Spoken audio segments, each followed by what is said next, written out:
Queridos irmãos, nós estamos, nestes 2 últimos domingos, nos movendo num outro cenário em relação aos domingos precedentes. Estávamos, até então, contemplando aparições de Jesus ressuscitado. Agora estamos com Cristo no cenáculo. E o Evangelho de hoje, de algum modo, nos aponta a festa que celebraremos daqui a 15 dias, a grande solenidade de Pentecostes. Porque o cenáculo é o lugar onde, por assim dizer, a igreja é gestada. Ali se institui a Eucaristia e o sacerdócio. Ali Cristo lava os pés dos apóstolos e lhes entrega o mandamento do ágape. Ali os apóstolos perseverarão em oração com Maria Santíssima, as santas mulheres, os discípulos, para serem revestidos do Espírito Santo, a fim de depois poderem cumprir a grande comissão de levar o Evangelho ao mundo inteiro. E, portanto, as palavras de Cristo relatadas por São João no cenáculo são como que o testamento dele. São aquelas palavras que contêm as indicações mais preciosas antes de que ele consuma o seu sacrifício através da morte no Calvário. Sacrifício que será levado à sua plenitude pela vitória de sua ressurreição. Como dizia São Paulo, ele morreu para expiar os nossos pecados, ele morreu pelos nossos pecados e ressuscitou para a nossa justificação. No trecho que nós lemos hoje, Jesus começa dizendo: se alguém me ama, guardará a minha palavra. É muito importante isso, porque a ressurreição inaugura um tempo em que a vida de Deus é derramada na nossa vida. Ou seja, Deus não é um Deus distante, um Deus que está nas estrelas.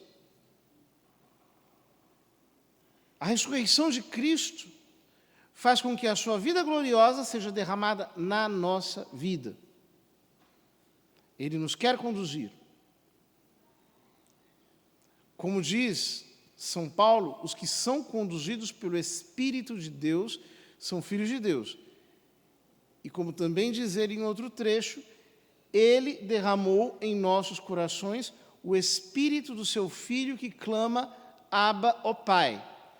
Portanto, o ressuscitado quer morar em nós, o ressuscitado quer nos guiar. A segunda leitura fala do templo de Deus no céu, da cidade santa. E diz que a Nova Jerusalém não tem um templo, porque o próprio Deus está dentro dela. E de fato nós vemos essa grande cidade quadrangular, com 12 portas, 12 colunas. Deus no seu centro, a sua glória a iluminando. Não há sol na cidade santa, porque a glória de Deus que a ilumina, a sua lâmpada é o Cordeiro. E acerca disso, diz São Paulo: vós sois o templo de Deus, e o Espírito de Deus habita em vós. Ou seja, pela ressurreição de Cristo, nós nos tornamos o templo do Novo Testamento. De alguma maneira, essa cidade santa somos nós. De alguma maneira, ela está em nós. A presença de Deus vive em nós. E quando nós cremos nisso, verdadeiramente, então nós percebemos que a presença dele em nós não é inerte. Ele fala. Ele fala não com palavras humanas, ele fala com a sua presença. Ele fala por essa audição que nós chamamos de fé, a percepção dele em nós. Se alguém me ama, guardará a minha palavra. Eu preciso escutar a palavra dele. Essa palavra viva e eficaz de que nos fala a carta aos Hebreus. Essa palavra que suavemente comunica ao meu coração a realidade da sua presença, da sua inspiração, da sua revelação íntima, da sua condução em mim.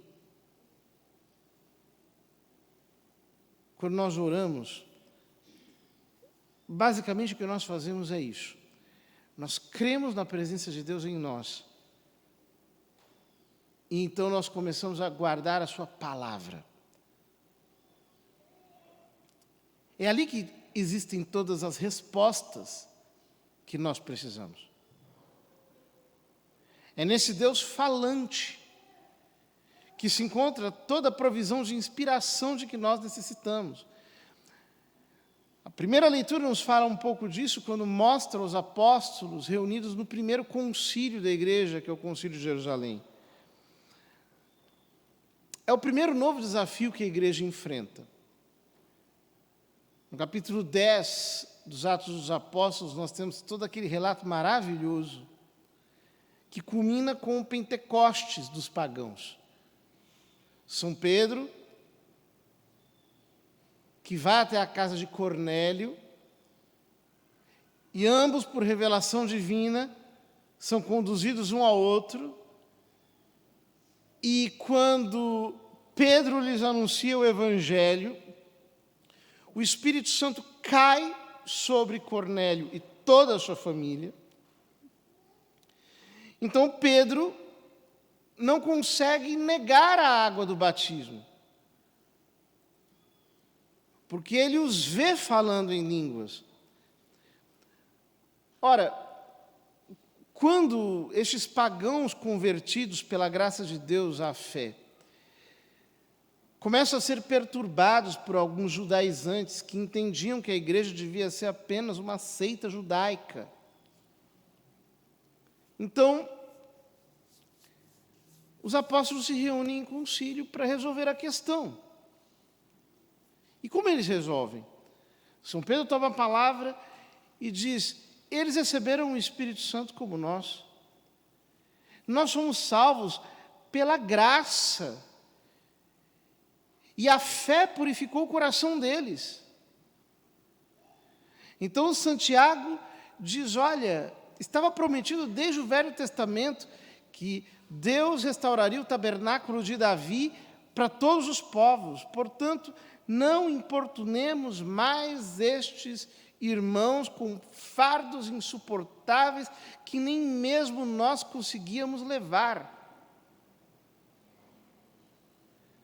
E quando escrevem a carta aos cristãos oriundos da paganidade, aqui, os apóstolos dizem: decidimos, o Espírito Santo e nós, não vos impor nenhum fardo além destas coisas indispensáveis. Ou seja, os apóstolos tomam uma resolução nova para um problema novo, mas não apenas movidos por circunstâncias externas, movidos por Deus, pela palavra viva de Deus que os conduz. não por uma palavra morta, mas pelo próprio Deus que os fez discernir, graças à inspiração do Espírito Santo, porque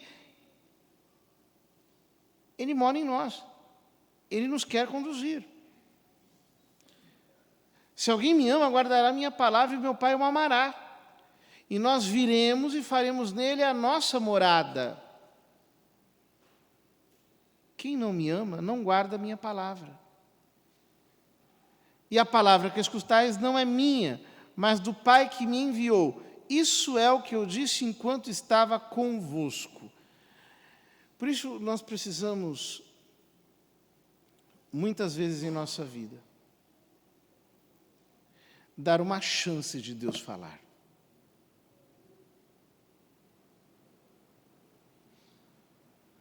Nós não podemos ser essas pessoas engajadas, corridas, ativistas, muito seguras de si mesmas, que sempre se conduzem pelas suas próprias opiniões, esperando que Deus as respaldará em tudo.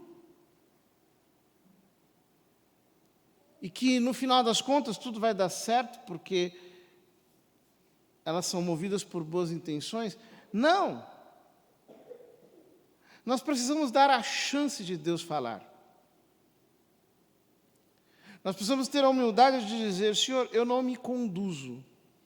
O Senhor não está morto. O Senhor é vivo e ressuscitado. Faz-me entender. Mesmo quando é novo aquilo que o Senhor quer. Mesmo quando para mim é algo inédito. Mesmo quando é inusitado. Mesmo quando parece ser uma novidade. Faz-me entender a tua voz, conhecer os teus caminhos, discernir a tua estrada, inclusive porque isso que eu recebi de ti é ainda tão parcial, é ainda tão limitado. E é por isso que Jesus diz: mas o defensor, o Espírito Santo, que o Pai enviará em meu nome, vos ensinará tudo o que vos tenho dito. Ou seja, não basta sequer receber uma palavra, é preciso estar sob o regime do Espírito Santo. É preciso estar aberto a essa condução sobrenatural. O nosso problema é que muitas vezes nós temos certezas demais, e estas certezas são frutos da nossa cegueira. Nós não damos espaço para que o Senhor nos instrua. Nós não somos conduzíveis, nós não somos ensináveis, nós nos fixamos dentro de critérios já estabelecidos, de padrões a priorísticos. Quantas vezes nós estamos tão seguros da nossa própria opinião, que não temos a humildade de dobrarmos o nosso entendimento diante de Deus e dizermos, como lhe disse Samuel: fala, Senhor, o teu servo escuta.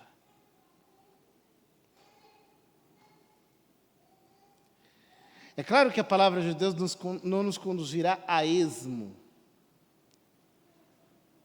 Porque algumas pessoas, às vezes,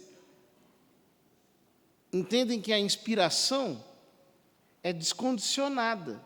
Isso é uma loucura. A cidade santa está fundada sobre 12 alicerces.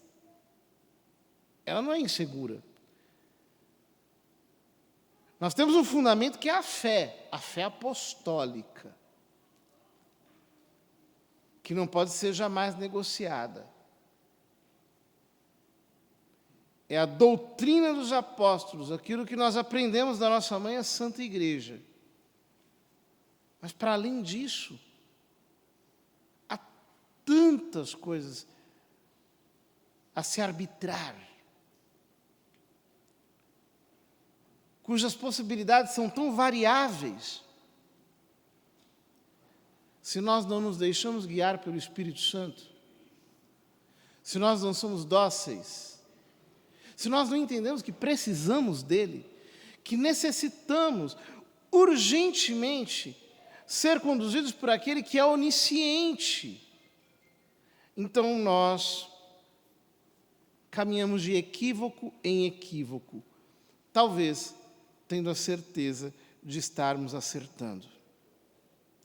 Ao contrário, quando nós procuramos escutar a palavra de Cristo em nós, mais do que falar,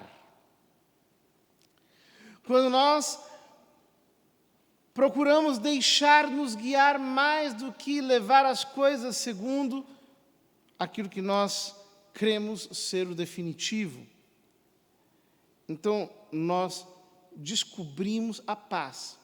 E é por isso que Jesus diz: deixo-vos a minha paz vos dou, mas não a dou como o mundo. Não se perturbe, nem se intimide o vosso coração. Aquele que é conduzido por Deus é pacificado por Deus.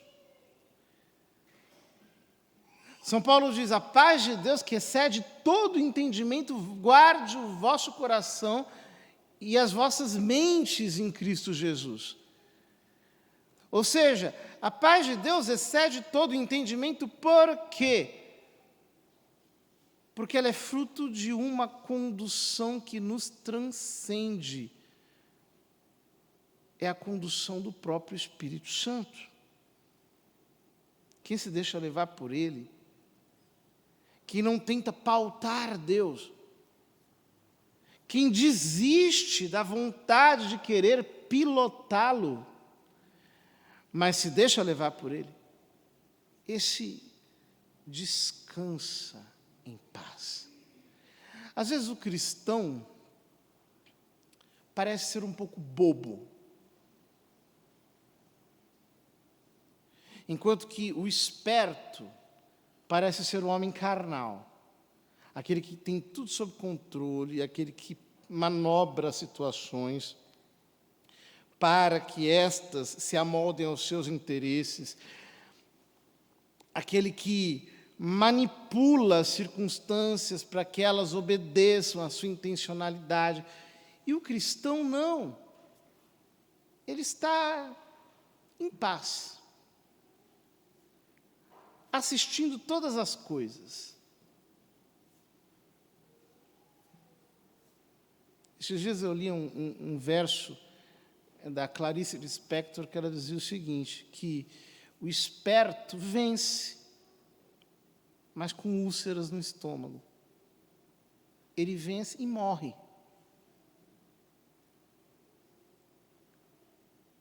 Enquanto nós temos a vantagem, o privilégio de muitas vezes perder para ganhar, de muitas vezes ver as coisas não irem exatamente como nós queremos, mas temos a paz de entendermos que Deus está nos conduzindo e, portanto, nós vamos mais longe e nós vamos chegar ao porto aonde Deus nos quer conduzir.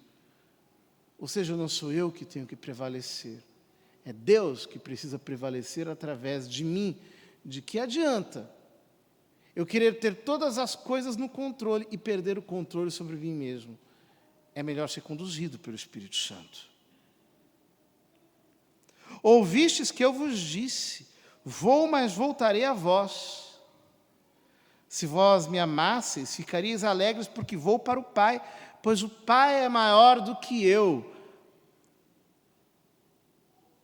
A minha alegria é que Jesus está sentado à direita de Deus Pai e que Ele vai voltar para julgar os vivos e os mortos e estabelecer toda a justiça na casa de Deus. A minha felicidade precisa ser que Ele está glorificado. Ele já venceu. A minha parte consiste em me alinhar com Ele, em me deixar levar para a posição em que Ele está. Na carta aos Colossenses, São Paulo diz que nós já estamos assentados com Cristo nas regiões celestiais. Mas isso pela fé. Ou seja, quando unidos ao Senhor, nós somos um só espírito com Ele. Disse-vos isto agora antes que aconteça, para que, quando acontecer, vós acrediteis. O importante é crer. Entendendo que ser conduzido por Deus, ser conduzido pelo Deus vivo, ressurrecto, que habita em nossos corações na pessoa do seu Espírito, é para nós a grande vantagem, a maior de todas as vantagens, porque, como diz São Paulo, a esperança não decepciona. Nós não ficaremos frustrados. Portanto, fique em paz. Não se deixe dominar pela aflição, pelo medo, pela angústia. Isso não está nas tuas mãos, está nas mãos de Deus. E porque está nas mãos de Deus, Ele já resolveu tudo. Cristo já venceu todas as circunstâncias. O que nós precisamos é apenas nos deixar guiar pelo Espírito Santo para estarmos sempre seguros no centro da vontade de Deus. O cristão, muitas vezes nesse mundo, terá de perder o controle para que as coisas deem certo. Que o Senhor nos ajude a crer verdadeiramente na ressurreição. E então, nada mais vai nos intimidar, porque nós saberemos que o nosso Deus vive, e é Ele, pessoalmente, que mora em nós e que nos conduz.